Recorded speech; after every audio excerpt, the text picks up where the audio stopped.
আমুদরিয়া নিউজের সাহিত্য সাধনা বিভাগে আজকে আমরা আর একজন কবিকে নিয়ে আসছি,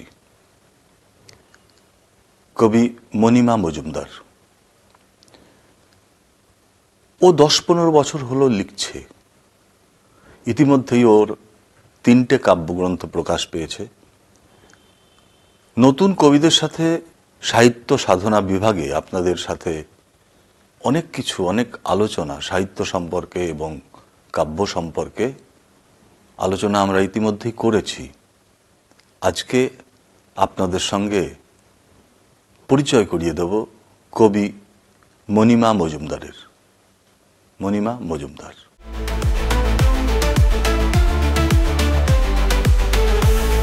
আমুদরিয়া news, voice of the marginal. কবিতা পড়ছি আমার দ্বিতীয় কাব্যগ্রন্থ থেকে, এলোমেলো সাতকড়ো। কবিতার নাম চিহ্ন। এবার ফিরে যাও, শুধু কোনো চিহ্ন রেখে যেও না। এই একলা বর্ষায় ফিরতি পথে 1-2টি আঁচড় শুধু রেখে যেও কোথাও, আমি গর্ভে স্মৃতি ধারণ করেছি। আচ্ছা মণিমা, আপনার মানে এই মুহূর্তে কতগুলো কাব্যগ্রন্থ বা অন্য লেখালেখির গ্রন্থ প্রকাশ হয়েছে? আমার 3টি কাব্যগ্রন্থ বেরিয়েছে। আমার প্রথম কাব্যগ্রন্থ হচ্ছে ব্যক্তিগত বর্ণমালা, দ্বিতীয় এলোমেলো সাতকড়ো, আর তৃতীয় হচ্ছে কায়া জন্ম। 3টি কাব্যগ্রন্থ। আচ্ছা, এই যে লেখালেখি হয়, তো এই লেখালেখি কি রেগুলার প্র্যাকটিসের মধ্যে, মানে প্রতিদিন কিছু না কিছু লেখো, কিংবা এমন যে কোনো একটা বিষয় তোমাকে একটু খুব আগ্রহী করে তুললো, সেই বিষয়টা নিয়ে কোনো একটা সময় লেখো? মানে লেখার তোমার সময়সূচি কিরকম?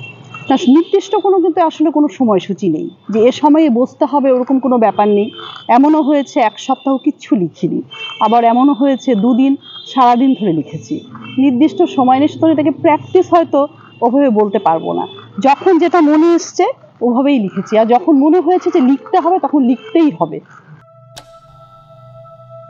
যে ফ্যাশন ব্র্যান্ড শো আছে 25th of November, and এটা 1st December অবধি আছে।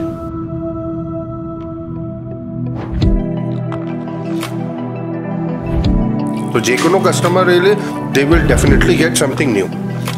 আমাদের অ্যাড্রেস আছে হিমালয় অপটিক্যাল, রামকৃষ্ণ সমিতি বিল্ডিং, পানিডাঙ্কি মোড়, নেক্সট টু SDFC, শিলিগুড়ি।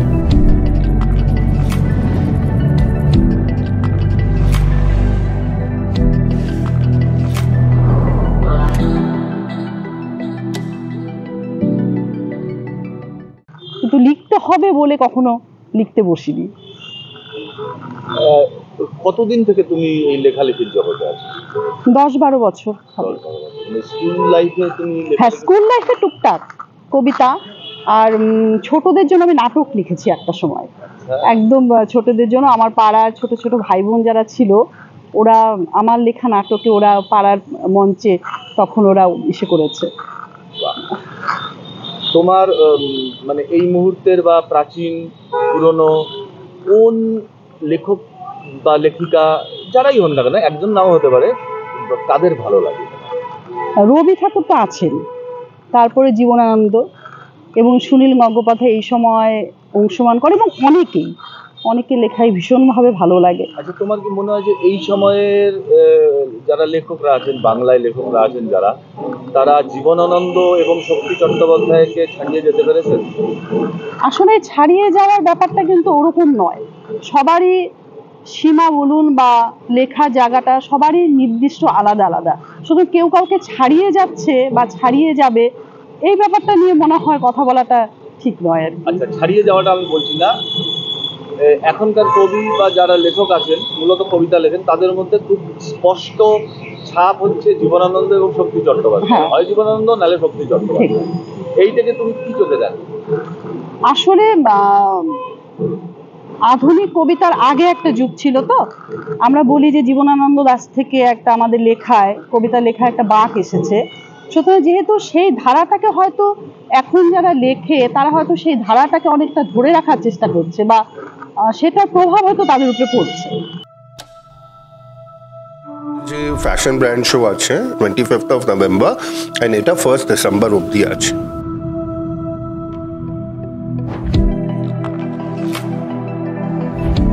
তো যে কোনো কাস্টমার এলে they will definitely get something new. আমাদের অ্যাড্রেস আছে হিমালয় অপটিক্যাল, রামকৃষ্ণ সমিতি বিল্ডিং, পানিডাঙ্কি মোড়, নেক্সট টু SDFC, শিলিগুড়ি।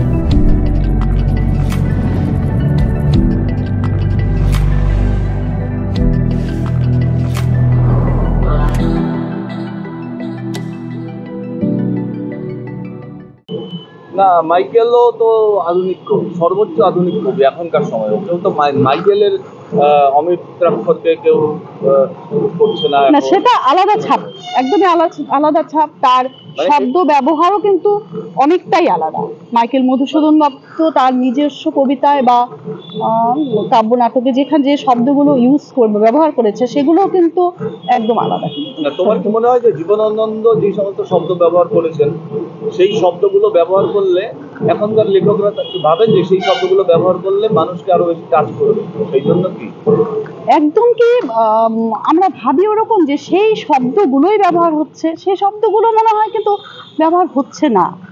একদম যারা আধুনিক মানে এখন যারা লিখছে সেই ধারাটাকে নিতে পারে, কিন্তু সেই শব্দগুলো কিন্তু নিচ্ছে না।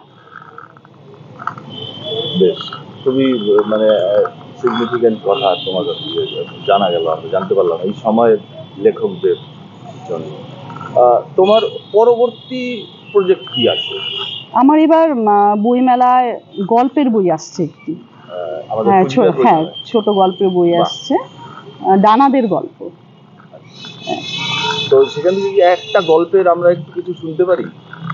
একটা যে কোনো গল্প, মানে কিছু না, পুরোটা না, তুমি একটু তার একটা সিনপসিস যদি আমাদের দাও। আমার গল্পের মধ্যে গল্প বইটা সম্পর্কে একটু বলতে পারি। আমি আসলে এই গল্পগুলো আমার লেখা শুরু হয়েছে 2019 সনের সন থেকে আর কি। ওই সময় থেকে আমি যা দেখেছি বা তার আগেও, এখানে গল্পগুলো পড়লে পাঠক দেখতে পারবে যে মানুষের দৈনন্দিন জীবনে যে ওঠাপড়া এবং টানাপোড়েন, একদম সংসারের টানাপোড়েনও আছে ওখানটায়, জীবনের টানাপোড়েন, এই টানাপোড়েনগুলো দেখতে পাবে সেখানে। মা ছেলের সম্পর্ক, বা আমরা আমাদের অতীতকে ফেলে আসি যে অতীতকে, সেই অতীতে যাওয়ার একটা তাড়না কিন্তু আমাদের অনেকের থাকে, যেখানে আমরা কখনোই সহজে হয়তো ফিরে যেতে পারবো না। এই জিনিসগুলোকে আমি লিখেছি আর কি। তোমার তুমি কোনটায় তোমার বেশি তুমি সচল থাকো আর কি, সেটা কবিতায় নাকি গল্পে? যে ফ্যাশন ব্র্যান্ড শো আছে 25th of November and এটা 1st December অবধি আছে।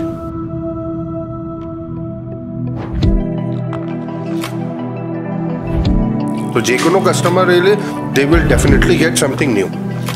আমাদের অ্যাড্রেস আছে হিমালয় অপটিক্যাল, রামকৃষ্ণ সমিতি বিল্ডিং, পানিডাঙ্কি মোড়, নেক্সট টু SDFC, শিলিগুড়ি।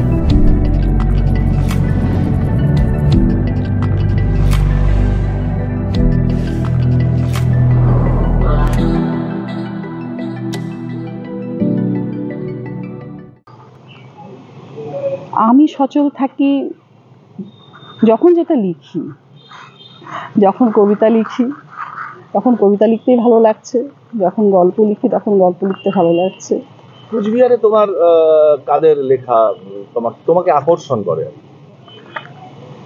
আছে, অনেকেই আছে, সিনিয়র জুনিয়র মিলে অনেকেই আছেন কুচবিহারে, সবাই খুব ভালো লিখছে।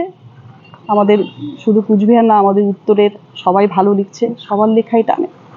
মানে এই আমাদের যে উত্তরের জেলাগুলো আর কি, এই উত্তরের জেলা আর যারা লেখেন, গল্প হোক, কবিতা হোক কিংবা নাটক হোক, এদের সাথে কোনো সময় বিস্তারিত ইন্টারাকশন হয়েছে কবিতা নিয়ে, লেখা নিয়ে?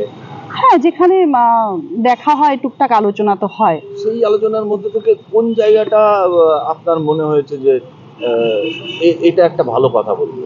কে বললো তা বলার দরকার নেই, এই রকমের কিছু একটা, যে এই কথাটা আমার লেখালেখির জীবনে কাজে লাগবে? সেভাবে নির্দিষ্ট করে হয়তো এই মুহূর্তে বলতে পারছি না, কিন্তু অবশ্যই আমরা যখন কোনো কিছু আলোচনা করি সেখানে রসত্ব আমরা পাই। যে ফ্যাশন ব্র্যান্ড শো আছে 25th of November and এটা 1st December অবধি আছে।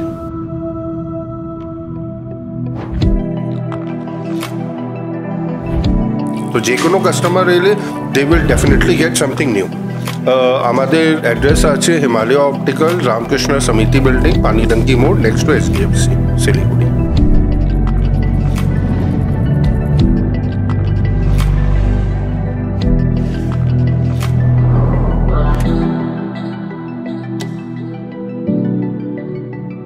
আমরা কোচবিহারে আমাদের দুজন গদ্যে এবং পদ্যে অসাধারণ সৃষ্টিকর্তা আছেন লেখার জগতে। অমিয়ভূষণ মজুমদার, লেখকদের লেখক অরুণেশ ঘোষ। এই দুইজন সম্পর্কে তোমার তাদের পড়ার অভিজ্ঞতা কি একটু আমাদের শেয়ার করো। তাদের সম্পর্কে বা তাদের লেখা সম্পর্কে কিছু বলার ধৃষ্টতা আমার তো নেই। আমার মনে হয় না যে কুচবিহারে এই মুহূর্তে কারো আছে। কিছু বলার মতো ধৃষ্টতা নেই। তাদেরকে পড়তে হবে, তাদেরকে জানতে হবে, এবং সেই জানাটাই আমাদের জীবনের অভিজ্ঞতা আমাদের লেখার পাথেয় হয়ে থাকবে।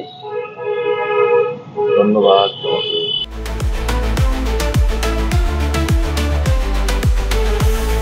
Amudoria News, Voice of the Marginal.